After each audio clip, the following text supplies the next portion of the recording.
નમસ્કાર, હું છું યશ. આપ જોઈ રહ્યા છો ન્યૂઝ ફોર ઇન્ડિયા. સમાચારમાં વાત કરીએ અમદાવાદ મહાનગરની. તો અમદાવાદ વિજયનગર રાણી બસ એક જ કલાકમાં 2 વાર રસ્તામાં ખોટવાઈ છે.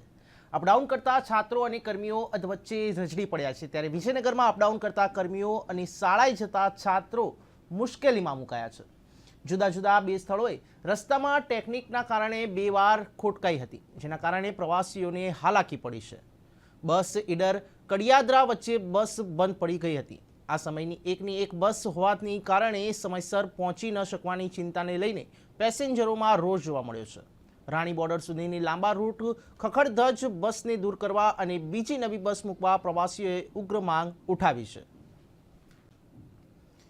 સમાચારમાં આગળ વાત કરીએ તરણેતરના મેળાની. તો આજે વિશ્વ પ્રસિદ્ધ તરણેતરના મેળાના છેલ્લા દિવસે મેઘાના વિરામની સાથે મેળાના રસિકો ગેલમાં આવી ગયા છે.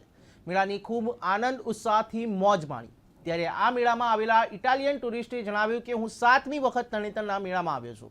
તરણેતરનો ફેસ્ટિવલ પૂરા ભારતનો 1 નંબરનો ફેસ્ટિવલ છે અને 10 વર્ષ પહેલાં હું અહીં મિસ્ટર મોદીને મળ્યો હતો. મેં મેળામાં જ એમની સાથે વાત પણ કરી હતી. ત્યારે અમે ઇટાલિયન ગ્રુપમાં 15 ટુરિસ્ટો આવ્યા છે. અહીં તરણેતરના લોકો ખૂબ જ પ્રેમાળ અને પરિચિત છે. સુરેન્દ્રનગર જિલ્લાના થાન ખાતે દર વર્ષે યોજાતા વિશ્વ પ્રસિદ્ધના 3 દિવસના તરણેતરના મેળામાં 2 દિવસ પડેલા ભારે વરસાદે મેળાના રસિકોને મેળો માણવાની મજા બગાડી હતી.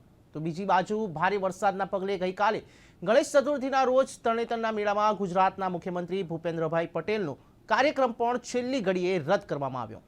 આજે થાન તરણેતર મેળાના છેલ્લા દિવસે ભાદરવા સુદ પાંચમ એટલે કે ઋષિ પંચમીના દિવસે સવારે 6:30 વાગે શ્રી મંદિરના કુંડમાં મહંત દ્વારા ગંગાજી અવતરણ આરતી અને પૂજન કરવામાં આવ્યું. બાદમાં 8:30 વાગે લખતર સ્ટેટ કુમારશ્રી ઝાલા યશપાલસિંહ દિવ્યરાજસિંહ ઝાલાના વરદ હસ્તે ધ્વજારોહણ કરવામાં આવ્યું હતું.